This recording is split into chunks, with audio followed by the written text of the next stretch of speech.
Welcome back to the channel. It's been a while since my last upload, but I've been working away at this little mini series I have planned for the next week and a half, ranking the top 150 prospects in the NHL. This is the first part. We'll be going through prospects number 150 to 126, and I'll be trying to release the parts about a day and a half, 2 days apart from each other.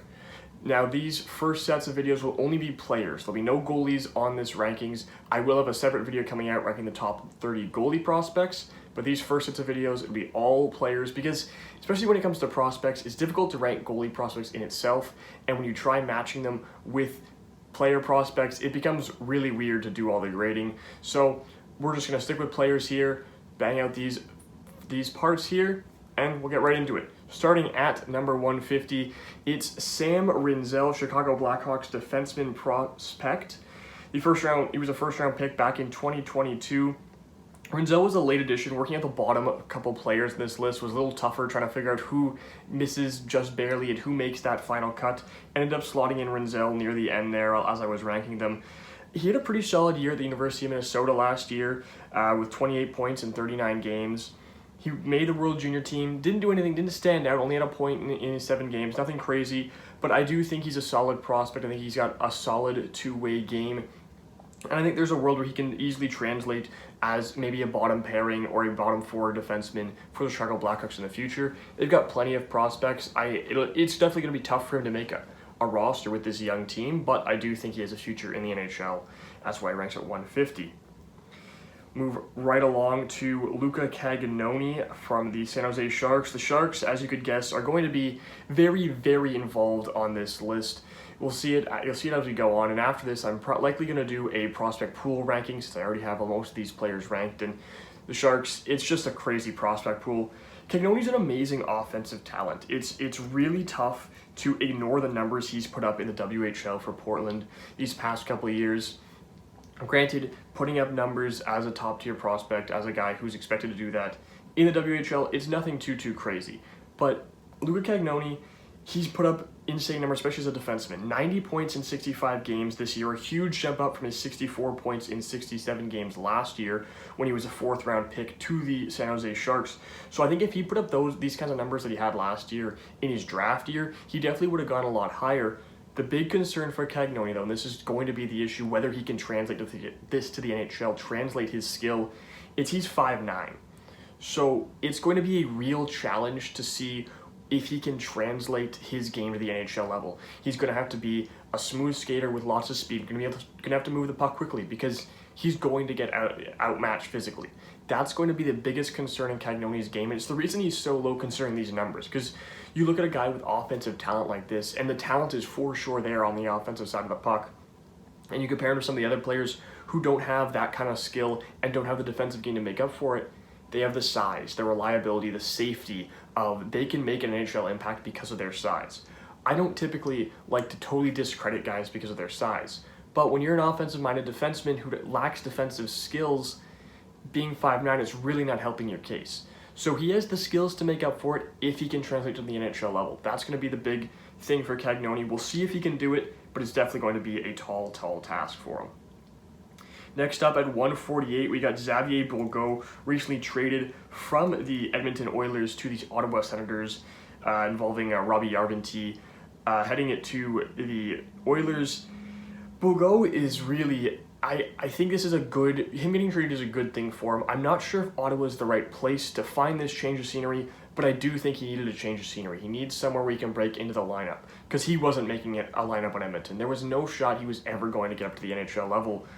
He had a solid year in Bakersfield last year with 34 points in 62 games, but had a serious dip in production this year with only 20 points. He was really good in the Q in his draft year and his years after that, but getting to the AHL, he struggled to translate his game.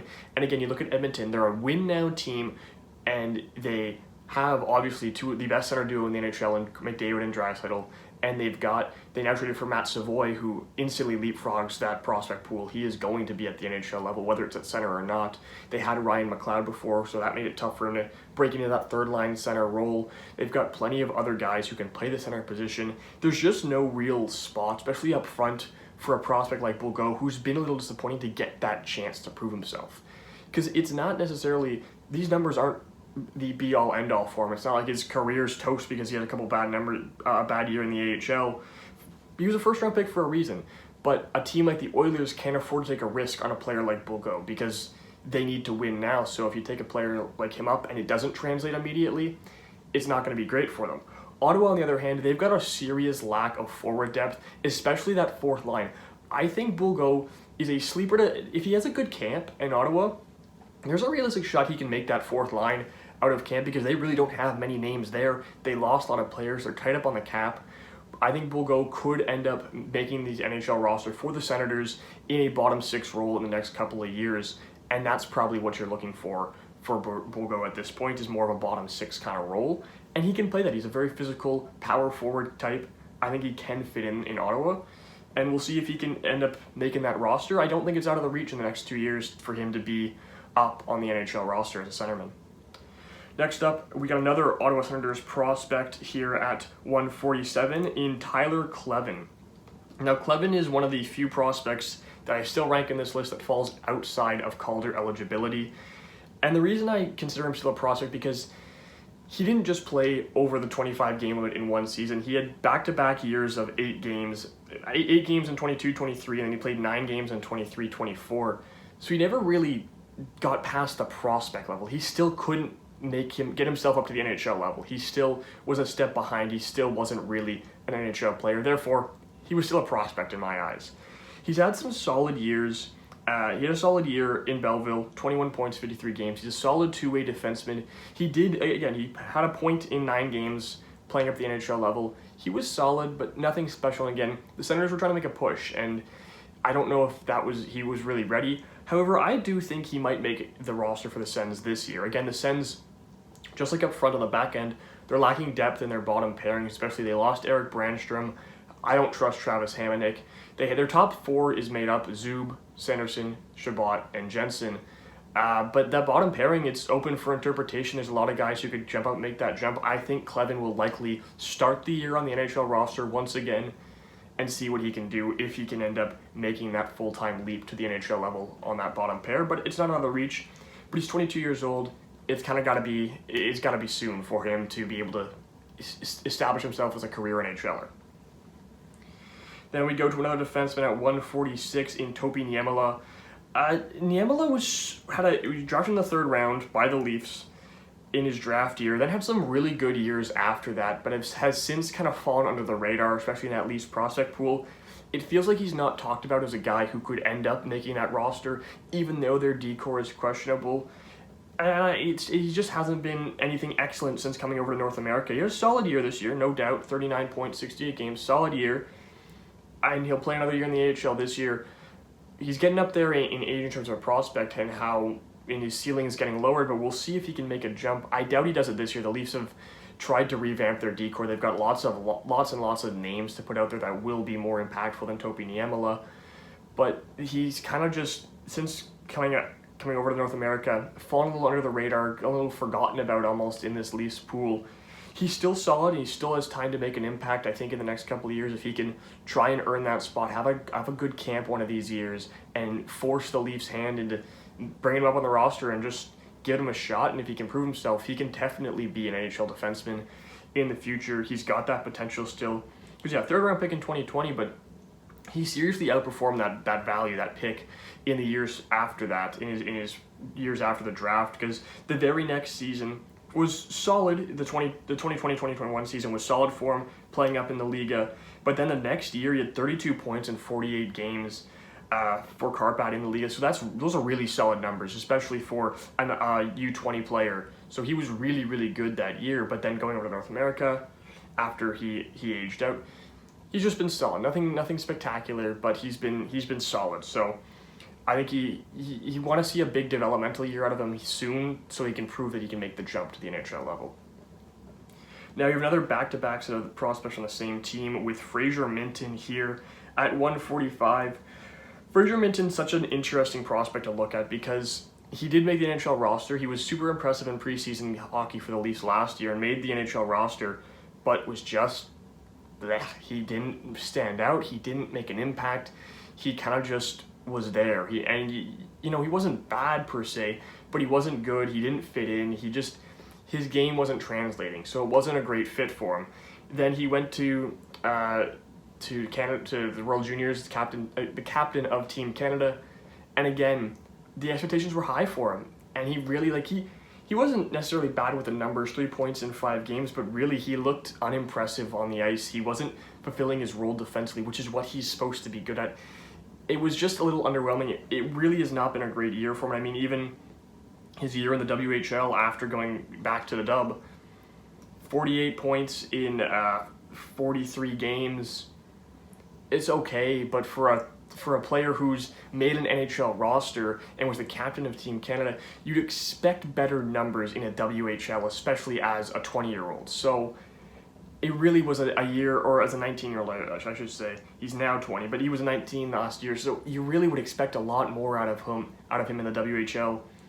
Nothing there. So really, the way I look at Fraser Minten, at this point, he's still young, he still has room to grow, but just watching his game is a third-line player. He doesn't have this natural raw skill to play top 6.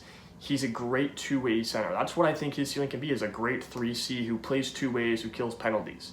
He can still definitely be that, but I think he was rushed a little bit this year into the NHL. I don't think he was quite ready, and it was pretty obvious when you watched him play that he just didn't quite fit in yet. So he's going to play for the Marlies this year, and I think this will be a good year. Just play him full-time at the Marley system, let him get used to that extra size, the extra speed, the advancement of playing not in a junior league anymore, and then maybe the next year he can be in the NHL at a full-time level. But again, it'll be in a third-line role, fourth-line role. I don't think he can play top 6 minutes. Next up, at 144, Kamil Bednarik. Bednarik drafted this year by the New York Islanders. I liked his game coming into the draft. I looked into a little bit before the draft. He was really solid. Second-round pick. I think he plays a solid two-way game. Again, he's a similar kind of player to a Fraser Minten, and we'll see if he can elevate beyond the role I project for Fraser Minten, because he's got 2 years on him as a drafted this year. He's going to play for Boston University this year. That'll be a big test for him. It's a big school, a lot of eyes. We'll see if he can translate it, but some solid numbers for the USNTDP. Really solid numbers there. He likely will be a candidate for the World Junior team for USA this year. So I like Bednarik as a prospect. I think he can play a solid level. I think he's got tons of room to grow and develop into a solid two-way second-line center potentially. We'll see. That's a high ceiling. That might not be totally reachable for him. But this is his draft year +1, so we'll see what he can do following the draft. This is going to be a big year for his development, playing at that higher level in the NCAA, and likely getting a shot at the junior team, seeing if he can make those strides. In a relatively weak Islanders prospect pool, I think it's a good spot for him to try and develop and earn himself some reps. And again, that's the thing with this prospect pool, is if he has a breakout year for Boston University this year, there's no reason he can't be up in the NHL in the next couple of years, because the Islanders need players like that. They need young youth to spark something in their lineup. So Bednarik's an interesting situation. We'll see if he can have that jump this year playing at a higher level. Then we go to a first-round pick from this year's draft, Cole Beaudoin. And Beaudoin is a solid prospect. I really wasn't a fan of this pick at the time for Utah.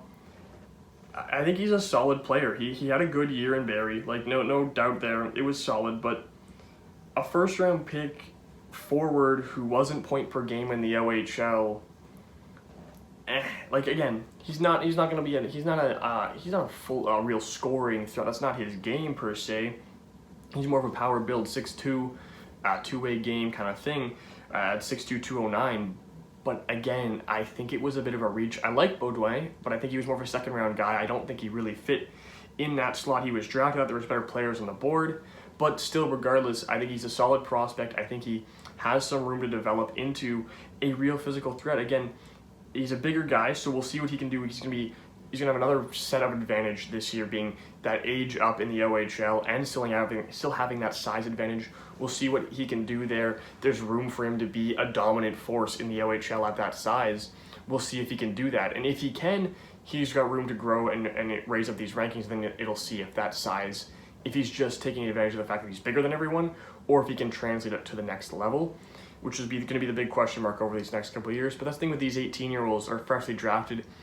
there's so much room for these kinds of rankings, these kinds of looking at these prospects so early in their development and going, I don't think he's going to be this, I don't think he can be that.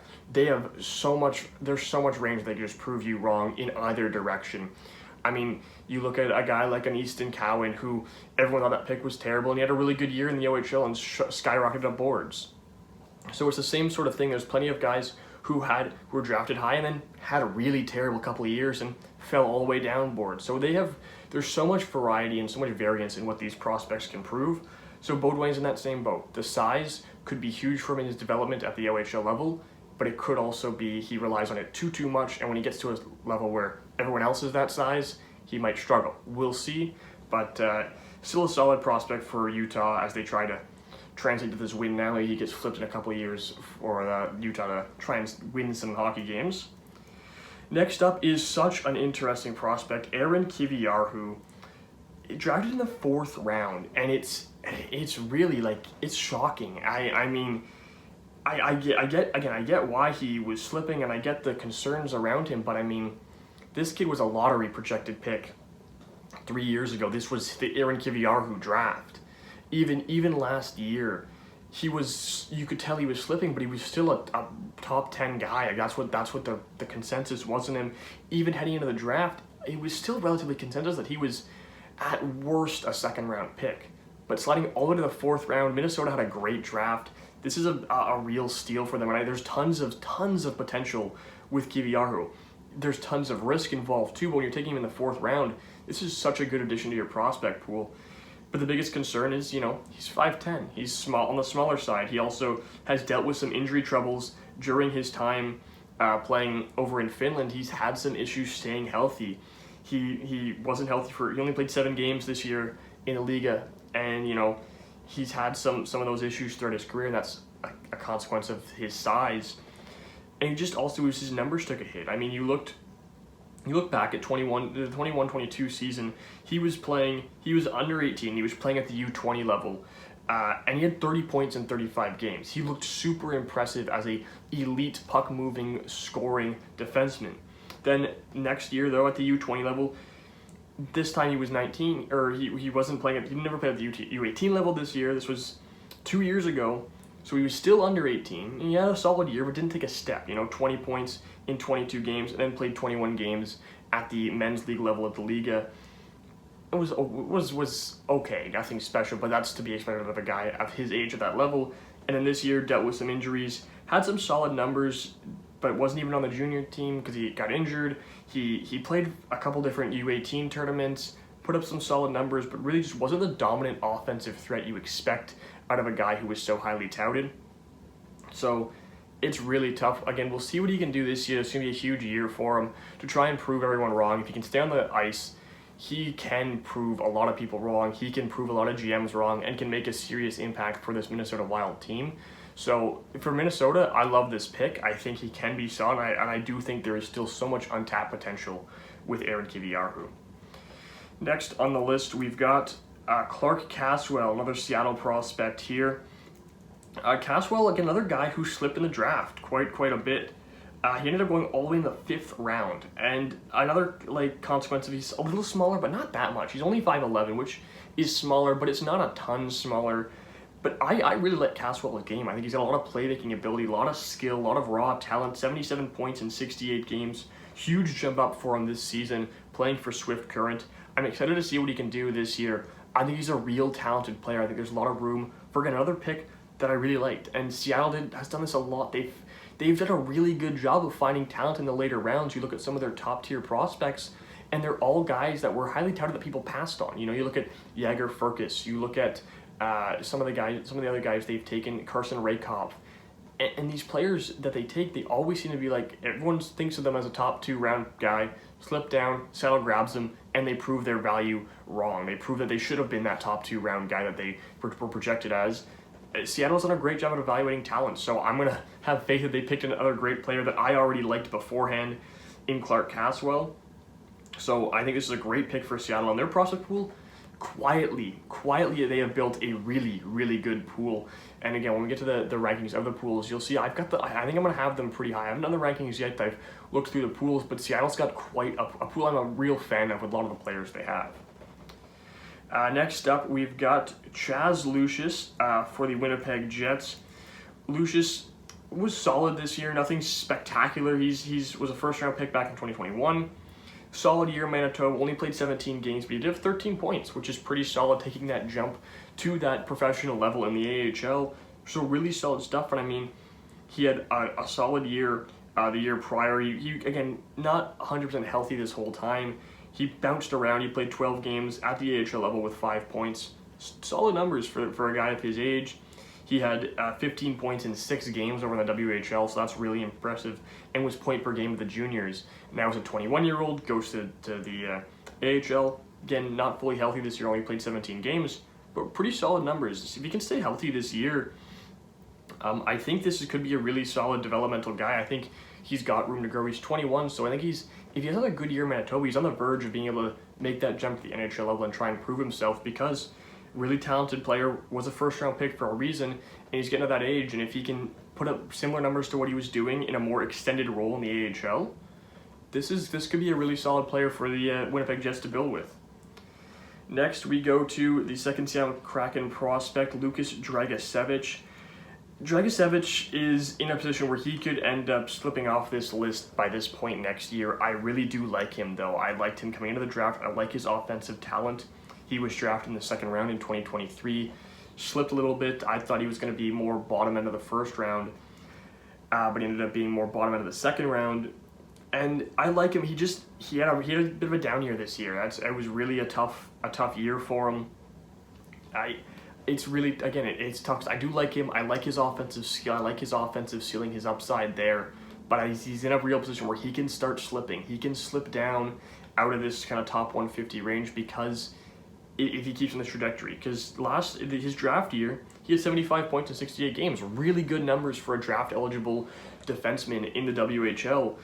Was solid at the U18s, then goes this year and has a serious drop-off in production, and doesn't improve his defensive game to the point where that production drop-off is like balanced out, where it's like, yeah, he wasn't scoring as much, but he was defending much better. It really wasn't like that. His production just took a hit, only 50 points last year. He played 3 games for Coachella, nothing special. He'll be back in the WHL next year for Prince Albert. He got traded this offseason, so we'll see what he can do in a new role, a new system. Maybe he can spark himself, get back up to that level, but he's going to need a bounce-back year this year, because last year was a real disappointment for a guy who was pretty highly touted heading into the draft last year. Next, another defenseman at 140, Dominic Badinka. Carolina does a great job of drafting. They really just hit it out of the park. They don't have high picks, and they still manage to always find top-tier players. They always manage to find great players at interesting spots. I liked Badinka, second-round pick here, 34th overall. I really like this pick. It helps. They lost a lot of defensemen. They do have Nikishin coming up soon once his KHL contract's up. But this is a solid thing to revamp, to rebuild that defensive prospect pool, which there isn't much there. They typically draft forwards, but a right-shot defenseman playing in the SHL, solid year playing as a draft-eligible player, playing 33 games in the SHL. Numbers aside, he only had 4 points, but it's still good. It's good value. That's kind of the thing to look at with these European leagues when you're looking at draft-eligible players, is he may have not put up the amazing numbers you see over in these junior leagues, but that's because he's playing at a men's league level. And just the fact that he can he can play and compete and fit in for 33 games at a professional league level over in the SHL, that's really, really promising stuff for Badinka. I think he will prove to be solid. He's going to play another year for Malmo in the SHL this year. This could be we'll see if he can take another stride offensively. He's got a solid two-way game. And he only played 3 games for the U20 Czechia team. He'll likely be another player who makes the Czechia junior team, and that's going to be a great spot for him to get some more eyes on him, to get some more acknowledgement of the talent he is. And that's the best. I find it tends to be it's the easiest, but it's also the best place, one of the best places to evaluate some of these guys playing, because you look at all these different leagues with these players, they're playing at all sorts of different levels, and it's hard to evaluate. But when the best on best prospects are all playing each other, they're playing the same level, there's no skill gap, up or down, you get to see what talent these players truly are at this age and see what they can grow into. So that's why I love the juniors tournament as a whole. Also just an exciting, fun tournament to watch. So we'll see if Benega can make the Czechia roster. I expect he will. The Czechia team is never really crazy strong. It's always pretty solid, and I think Benega will be a big impact for them this year as an 18-year-old. Next, you have another first-round pick from this past draft, Dean Letourneau. This was an interesting pick for Boston. Lots of upside with Letourneau. Another guy who, if he has a good year at BC this year, he's going to fly up boards because this kid is a absolute freak of nature. He's 6'7". He has a crazy wingspan as well to go along with it. 06 born, so 18 years old, 6'7", likely still growing. There's potential for him to get even taller. And but the question mark, the reason why this is such a risky pick is he's been playing at a AAA level. He's not been playing at a junior, like he's not been playing as high of a level, playing for St. Andrews College. But then again, you also look at this and you go, holy crap, his numbers are ridiculous. But that's because he doesn't fit in there. He is not that level of player. He's going to be playing this year for Boston College. This is going to be a huge test for him. This is really going to be the year where you find out what you're getting in. And Boston, the Bruins, are taking a shot on this kid. They're really going in and taking a shot. And this year, if he has an excellent year at BC, which he very well could, the size, the skill, the physicality he has, he can be an excellent player. He will become a top-tier prospect. He has that kind of talent. The size is valued so heavily. So Boston took a real risk. This is a huge swing. It's a high-risk, high-reward kind of player. I like this fit for Boston. They don't have a ton of prospects in their pool. In fact, I think they only have one other guy on this list for me. So for Boston, it's a tough risk because you want to build up your prospect pool, but at the same time, if this guy pans out and he reaches even close to what his ceiling is, this is going to be a huge steal for the Bruins at 6'7", a dominant physical player. The thing is, until I see him take that step at a higher level of hockey, I can't put him any higher on this list. However, again, as I said, if he goes out at Boston College, is near point per game, physically menacing, and he's just kind of really controlling the play of the game with his size, with his skill, he's going to slide way up on this list, up into a position where he can be a highly touted prospect. So next up on the list, we move up to Brody Ziemer. Ziemer is an interesting prospect. Again, another guy I had near the second round range, ended up slipping down to Buffalo in the third round. Buffalo loves their drafting their forwards. They've got tons in the system, and Brody Ziemer I think will fit in solid there. I like this kid. Again, he's a little smaller, but he does have a great shot. And has a solid two-way game. So there's lots of room for a good skilled player to have here. Played some solid numbers for the USNDP last year, but really had a really good year as the captain of the U18 team for the USA with playing 7 games, 12 points. He showed off his playmaking ability with 9 assists as opposed to more of his shooting game, which he's been showing off, the fact that he's got a wicked shot. So Ziemer, a really talented player, and we'll see where he goes from here. Another guy where I'm higher on him. We'll see if he proves me right or proves me wrong. It's still young. It's still early in his developmental stage. He's heading to the NCAA, playing for Minnesota this year. He could prove me wrong. He could prove me right. I like Brody Ziemer as a prospect, so we'll see if he can prove me right on this ranking here. Next, yet another 2024 draft prospect in Maxime Massé. Another player, again, I liked who slipped.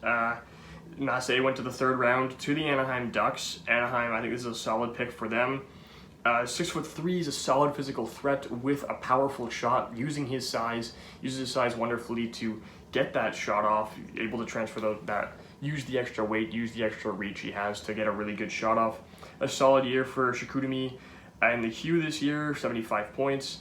And he was really solid last year too as a 17-year-old with 62 points in 65 games. So really solid stuff, and he's got room to take a big jump this year as the overager, as the after his draft level. So we'll see if he can take that big jump this season. For Chicoutimi over in the Q, I think there's tons of room for that. And because, again, he didn't take a crazy jump in terms of his numbers from this year to last year, but I do think his defensive game was a little better, and he was scoring at a higher rate. And I think it'll be another solid jump in this upcoming year, and there's potential for an even bigger jump if he continues to grow and develop his game over this offseason. And by grow, I do mean physically grow. These 18-year-olds, there's still room for them to grow a little bit at that age. He also, again, another player who I don't think Canada, trying to make the Canadian junior teams. A lot tougher, especially they don't tend to take a lot of the guys from the Q. I doubt Massey makes that team, but he did have a solid year at the U18s for Canada last year with 5 points in 7 games. We'll see if he can make the junior roster. I doubt it, though. He might not even be at camp, if I'm remembering correctly, actually, so we'll see. But a solid player who I think is a solid fit in that Anaheim prospect pool. Now we head back a couple years to an older prospect in Ethan Del Mastro for the Chicago Blackhawks, who's very interesting to look at as a prospect. I don't know what the ceiling is for him. That's the big question mark I have. I think there's a lot of talent there, but as a ceiling, I don't know if his ceiling is very high. It falls into the similar category of Fraser Minton, where the talent's there to be an NHL level player, but he doesn't have as high of a ceiling, which, you look at some of the younger prospects, you go, well, Del Mastro might be more of a sure thing right now, but as a prospect, the potential for other guys is significantly higher in that, and they have more room and runway to reach that goal. But he played 2 games, only 2 NHL games, but he was solid in the 2 NHL games. He fits in because, again, he's a 6'4" defenseman. I think he ends up moving to the NHL more so as a bottom pair, big, shutdown guy, which is what he can be. But he had a really good year last year in the O, playing for Mississauga and then for Sarnia, and had a solid year transitioning to the men's league, the AHL, the professional league, with 37 points in 69 games, playing a solid defensive game. He was plus 14 on the year. Like this, he's gonna have another year in Rockford, and I could see him making a jump to playing full-time NHL minutes. He can impress in camp, and he could there's a room where he can make the Blackhawks roster out of camp. They did add a couple defensemen, so it was a little tighter, a little tougher to make that roster, because you're competing with guys like if Levchinov decides to make the NHL jump, and they signed Alec Martinez. We'll see, but I think he can, because I think he's getting to that point where he's pretty much ready to take that jump. He's fully grown, 6'4", he's physical. He's got a two-way game. He's not just a pure big hitting shutdown guy. He does have a good two-way game where he can produce offensively and play some solid defensive game as well. So I think this will be a year where he can make that NHL jump and prove himself as a solid prospect. And I know Blackhawks fans are pretty high on his talent, seeing him this year in those couple games near the end of the season. Next up, we go back to the 2024 draft class. A lot of these guys over in this range, with Miguel Malk for playing in Lethbridge. Another smaller player, Nashville. They had a solid. I liked their draft near the later rounds. Wasn't a fan of their first round pick per se. Like it wasn't like a terrible pick, but I just wasn't a fan of where he was taken. But you look at Malk. This is a solid value pickup in the 3rd round. A purely offensive guy. He's 5'10", so he may lack that size, but. We'll see if he can translate, but a huge year for him, a real big developmental year. He was playing for the U17 Canadian team over the summer. It was solid, 6 points in 6 games after just an okay year for his age as that player in Lethbridge, 20 points in 59 games. And this year was huge, just took a massive leap up with 74 points in 67 games. He's got tons of offensive skill, playmaking ability. He's got a good shot. He's got some real offensive skills, and is able to see the ice very well and create passing lanes and do all that sort of stuff. So we'll see if he can take another jump this year. If he kind of plateaus, we'll see. But I think this is another good pick for Nashville. This is a good value pickup, whether it works out or not. The odds of a 3rd round pick panning out, they tend to be sometimes they're lower than you'd think, really. But taking a guy with this kind of upside, who was projected as a late 1st, early 2nd rounder, is a really good pick for Nashville, and I'm a fan of it. And I think Nashville's done a really good job of building a prospect pool that's kind of under the radar, but a lot more of their guys are getting to the NHL level, so not quite as good anymore. But this is a solid way to retool it, taking this high upside pick in Miguel Malk. And now we go to Merit Kusnadinov for the Minnesota Wild here. He's interesting. He was a super highly touted by Wild fans heading in because he was a KHL player. He finally left the KHL, came over at the end of this year to play for the Wild. He'll play full-time this year for the Wild. But 2020 2nd round pick. Really, the numbers are solid. They're nothing crazier than the KHL, but again, he's still young-ish for that league, 22 years old. But 20 points in 49 games. He wasn't anything spectacular for Minnesota. He had 4 points in 16 games. He was all right. I think he's nothing special. We'll see if what he can do this year at a full-time level in the NHL, and not such a quick transition. But he's a smaller player, and I don't know. He's only 5'9". We'll see if if he can translate his skill over to the NHL level, because especially for Minnesota, he's going to be playing center. He's probably going to play third line because they have Eriksson Ek and they have Marco Rossi. Maybe they move him to the wing, but we'll see how he works. This might not be the best situation for him. We'll see if he can make a bigger impact at the NHL level. But this is kind of going to be, well, he won't be a prospect. He won't move up this list or down this list. He won't be a prospect after this year. So we'll see if he can impress in his first full NHL season. Now, here's a prospect that I am a big fan of, and I think he's in position to have a monster year this year for the Brampton Steelheads. That is Luke Misa. Misa is so talented. Brother to Michael Misa, the top prospect, one of the top prospects for the upcoming draft. But he was a stud for Brampton this year, for Mississauga, I guess. He had 81 points in 66 games. Really, really good, and he's gonna have a lot more around him this year to continue to develop. And for the fifth round pick, Calgary, this is a home run hit in my opinion. I think Calgary did another team had a really good draft. They snagged some of my favorite prospects in multiple different spots, got good value out of their guys, and have done a great job of building up this prospect pool quickly in this rebuild. And I think Luke Misa is going to be a great piece for them to have. Again, I think this year he's going to have a monster year in the OHL. He'll probably have over 100 points, playing with the likes of Carson Raykoff, who they just acquired. They've got good players around him. I really do think, because you got Raykoff, he'll probably center a line. He could center a line with Raykoff and Marteau on his wings.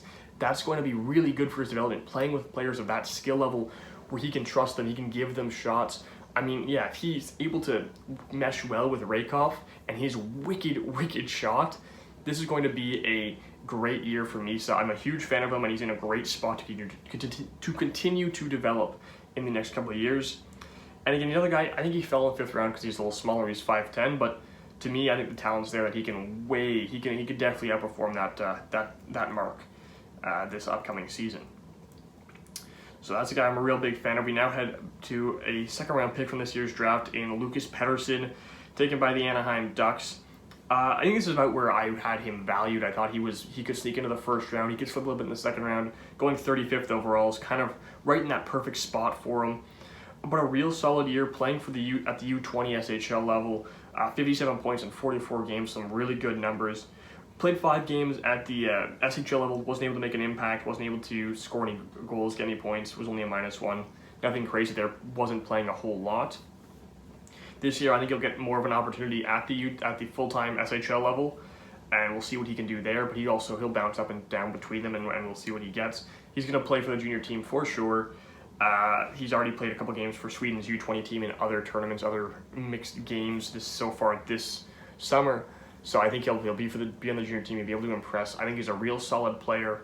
This is a solid pick, not crazy value, because this is, I think, where most people had him ranked. But I think Lucas Pettersson's a great fit for Anaheim and a really solid pick to get. Like, the speed there, the skills, there's a lot of talent for him. And we'll see if he can translate it to the men's league level in the SHL this year. If he can translate that speed and skill he's got.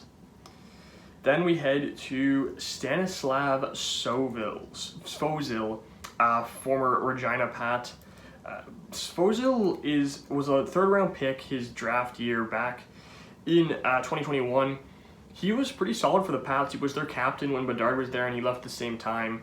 And he put up some solid numbers. He had a good year in the AHL this year with 23 points, 57 games. He was pretty solid. Sorry, he wasn't the captain. He was the assistant captain, but 78 points in 56 games. Real solid. He went in the third round his draft year because that was 2021.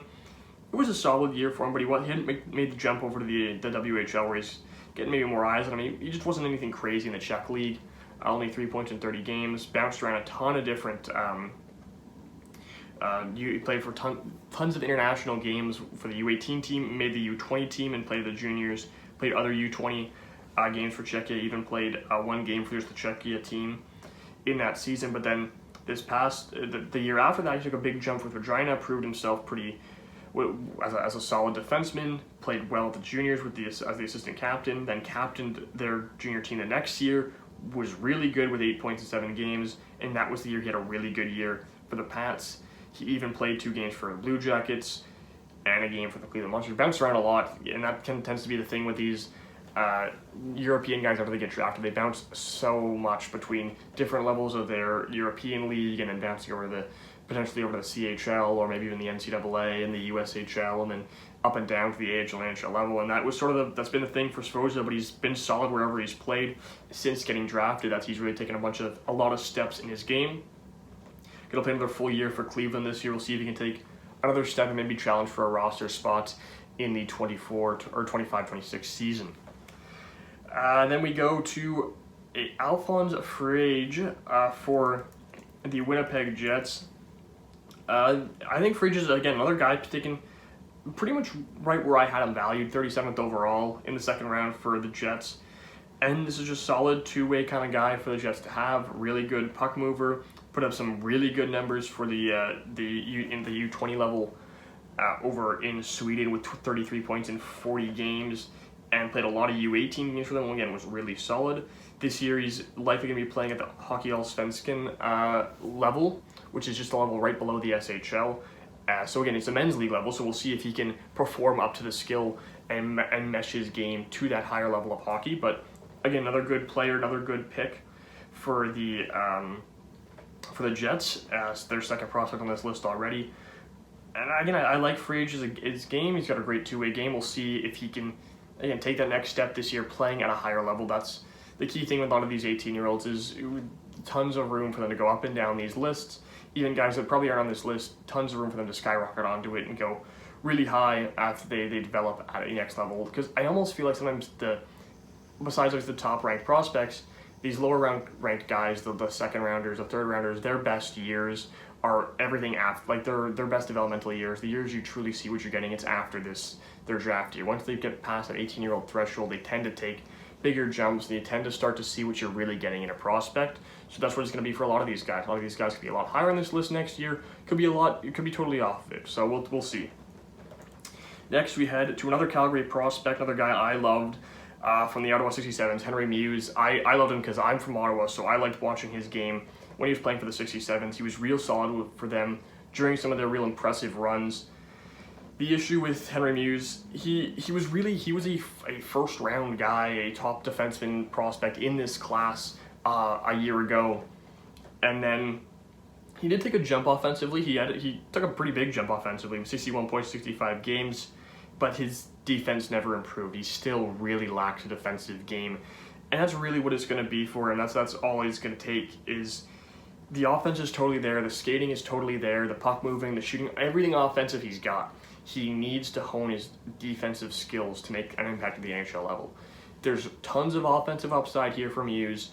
If he can tap into some defensive skill and work on his defensive game, he will be a solid NHLer. And I like this a high risk, high reward kind of pick for Calgary again. In the third round, I liked Muse. I did have him going in the first round, or I could see him in the second round.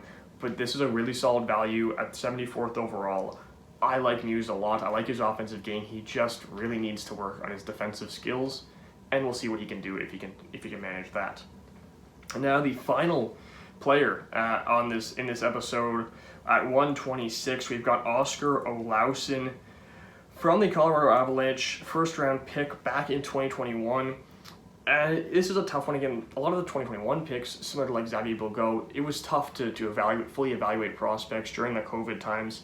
So you got different rankings on different players, but Olausson actually at the time was a higher ranked prospect than where he went, but he kind of hasn't really grown very much in his time since coming over. Like, solid last year. He ended up taking a bit of a jump this year he had 20 points in 63 games last year in the AHL. This year he had 20 points in 39 games, was injured, didn't play a full season. But I think there's still much more growth you want to see from him, and he's getting up there at 21 years old, so the ceiling's definitely taken a hit. We'll see if he can translate to the NHL level. It's kind of tough for him. He's in a tough spot. He's got to take a developmental step this next couple of years. He's got to prove himself. He's got a lot to prove. And that's the thing, you get to the 21-year-old threshold, you really start to prove that maybe not have to prove that you can play at the NHL level, but it's more so proving that at a point you have that potential in you. Whereas if you don't take the steps, you don't take the jumps, you're not excelling at an AHL level, you're not taking those steps, it's tougher to imagine you in a real impactful NHL role, and that's kind of where Olauson's in, where he's got to really take a step offensively and his game as a whole to be able to prove that he can be an impact NHLer. So this is going to be a big year for him at the AHL level. If he can stay healthy, you like to see him get up to some solid numbers this year in the AHL. So that'll do it for part 1 here, 150 to 126. I'm gonna try and get these videos out about, again, as I said, 2 days apart as we keep going down this list, but should have this a boatload of content coming out with these videos. Then again, the goalies out, prospect pool rankings I'd like to do, and I'd also like to do some season previews. We'll see if we get it all in before the season even starts, so we'll see about that. So if you like the video, be sure to like, be sure to subscribe to see the rest of the series, to get the notifications to see the rest of these episodes when they're posted. And comment down below if you have anything you want to, anything you disagree with, anything you agree with, anything you think, anyone I missed. Keep in mind, anyone I missed could be higher on this list. They could be not on this list at all. We'll see as the videos go on, but be sure to leave your thoughts down below. And again, also, if you're interested in the NFL side of things, be sure to head over to the Hive Podcast Network, where I've been uploading podcast episodes with a couple of my buddies on the NFL season. We've done divisional previews for all 8 divisions. We're going to get ready to do some other fantasy football stuff, some player ranking sort of stuff leading into the NFL season. So if you're interested in the football side of things, be sure to head over there and check that out. But that's it for this one. Thanks for watching.